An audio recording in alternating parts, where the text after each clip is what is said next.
Okay. If you don't mind. Sure. I think that one of the reasons that there are Democrats who would otherwise be open to listening to a final trade deal and looking at it, but they're made nervous by the fact that with TPA, the only thing standing between the American people and a possible bad deal is a simple Republican majority. So what I'm wondering is, if let's say the TPA is passed, the final deal is put online for 60 days before the final vote. If the president, will the president be listening? If the public rises up and says this is a terrible deal, we don't want it, would the president be listening and be willing to veto a TPP deal that passed with a simple majority? Here's the thing, Tommy, that I think that the vast majority of Americans can be confident about.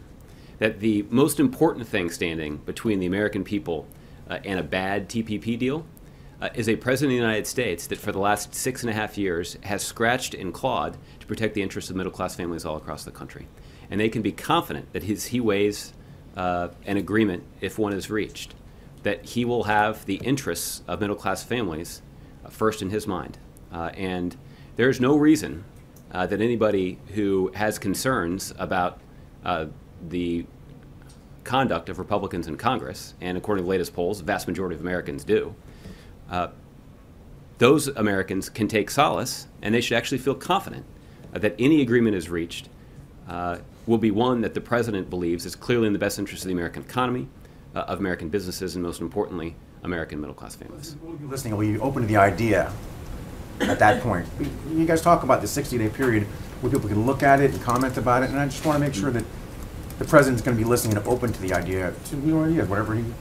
Well, look, the president's always going to be open to the comments of the American people and is attentive to their reaction to decisions that he's making.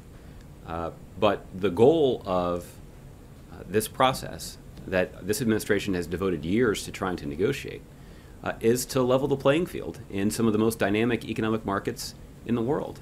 And that by leveling the playing field for American businesses, we can create an opportunity for our entrepreneurs, our innovators, our small and large business owners, and our workers to compete and win. And that's going to expand opportunity for American businesses and for American middle-class families. And that's what we're focused on. And again, if the agreement doesn't meet that test, then the president won't sign it.